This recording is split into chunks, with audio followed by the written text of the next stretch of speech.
आखिर क्यों काटा ब्रह्मा का पांचवा सिर भगवान शंकर ने? वैसे तो अक्सर त्रिदेवों का नाम लेने के क्रम में ब्रह्मा, विष्णु और महेश बोला जाता है, लेकिन सबसे बड़ा सवाल ये है कि सभी भगवान के मंदिर होते हैं और जहाँ देखो मिल जाएंगे, पर भगवान ब्रह्मा जी के मंदिर क्यों नहीं देखे जाते?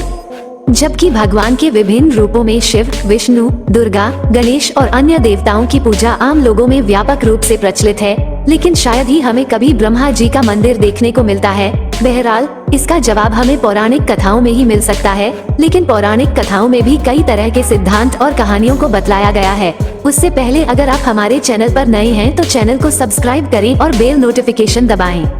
हिंदू पौराणिक कथाओं में संपूर्ण सृष्टि का रचनाकार ब्रह्मा को कहा जाता है, जिन्होंने अपने ही शरीर से देवताओं, राक्षसों, पुरुषों और इस धरती पर मौजूद सारे प्राणियों को बनाया है। ऐसा माना जाता है कि ब्रह्मा के 4 सिर हैं, जिन्हें चारों वेदों के प्रतीक के तौर पर देखा जाता है। शुरू में उनके 5 सिर थे, जिनमें से एक को शिव जी ने क्रोध में आकर काट दिया था। एक सिद्धांत यह मानता है कि इंसान अक्सर उन्हीं देवी देवताओं की पूजा करता है जो आमतौर पर एक योद्धा होते हैं। भारत में सभी देवी देवताओं के मंदिर तो सहज ही मिल जाएंगे, पर ब्रह्मा जी का मंदिर विरले ही आपको देखने को मिलेगा। सरस्वती, विद्या की देवी, और ब्रह्मा, सृष्टि के रचनाकार, के भी मंदिर आपको शायद ही कभी मिल पाएंगे।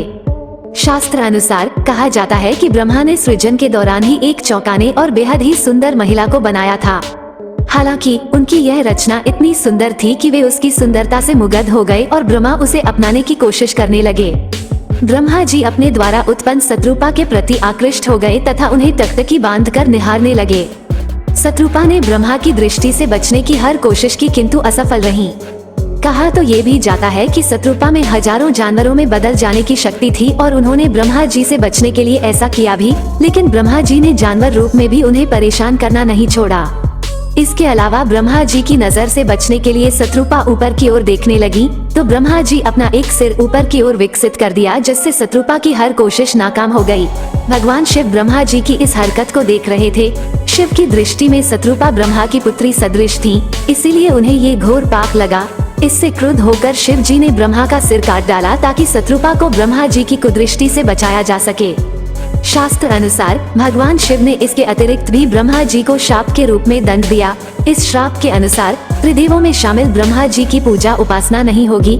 इसीलिए आप देखते हैं कि आज भी शिव एवं विष्णु पूजा का व्यापक चलन है, जबकि ब्रह्मा जी को उपेक्षित रखा जाता है। धर्म के बुनियादी सिद्धांतों के अनुसार लोलुपता, वासना, लालच आदि की इच्छाओं को मोक्ष प्राप्ति का अवरोधक तत्व माना गया है। इस तरह का काम करके ब्रह्मा जी ने पूरे मानव जाति के समक्ष एक अनैतिक उदाहरण पेश किया था, जिसके कारण उन्हें ये श्राप मिला था।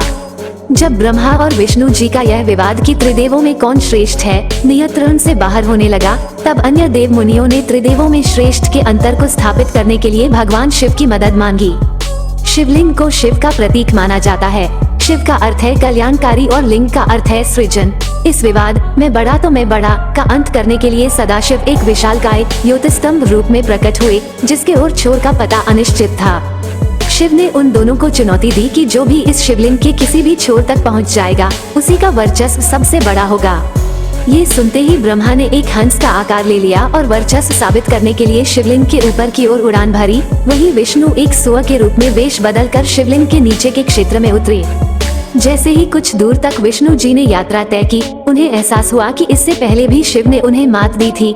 अतः विष्णु लौट आए और भगवान शिव को सुप्रीम रूप में स्वीकार किया। वहीं ब्रह्मा ने रास्ते में ऊपर की तरफ बढ़ते समय केतकी फूल से मुलाकात की और केतकी को ये बोलने के लिए मनाया कि वे शिव को जाकर बताएं कि ब्रह्मा शिवलिंग के सबसे ऊपरी छोर तक पहुंच गए हैं। शास्त्र अनुसार ब्रह्मा जी की बात मानकर केतकी फूल ने भगवान शिव से झूठ कहा, जिसका पता शिव जी को लग गया। इसके बाद भगवान शिव ने क्रोधित होकर ब्रह्मा को श्राप दिया कि उनकी इस पृथ्वी पर कहीं भी पूजा नहीं की जाएगी और केतकी फूल का किसी भी धार्मिक अनुष्ठान में पूजा के लिए इस्तेमाल नहीं किया जाएगा। बहरहाल भारत में ब्रह्मा जी के कुछ ही मंदिर हैं, जिनमें से राजस्थान के पुष्कर में स्थित यह मंदिर प्रमुख है। इस स्थान को ब्रह्मा जी का घर भी कहा जाता है। मान्यता है कि मुगल शासक औरंगजेब के शासन काल के दौरान अनेकों हिंदू मंदिरों को ध्वस्त किया गया। ब्रह्मा जी का यही एकमात्र मंदिर है जिसे औरंगजेब छू तक नहीं पाया। इस मंदिर का निर्माण 14वीं शताब्दी में हुआ। आमतौर पर इस मंदिर को 2000 साल पुराना माना जा रहा है। तमिलनाडु के कुंभकोणम में स्थित ब्रह्मा जी के इस मंदिर को भी भारत के अन्य सभी मंदिरों में से प्रमुख मंदिर माना जाता है। आंध्र प्रदेश के चेब्रोलू में चतुर्मुख ब्रह्मा मंदिर इस तरह के दूसरे मंदिरों में से एक है, जिसे लगभग 200 साल पहले राजा वासीरेड्डी वेंकटाद्रि नायडू द्वारा बनवाया गया था।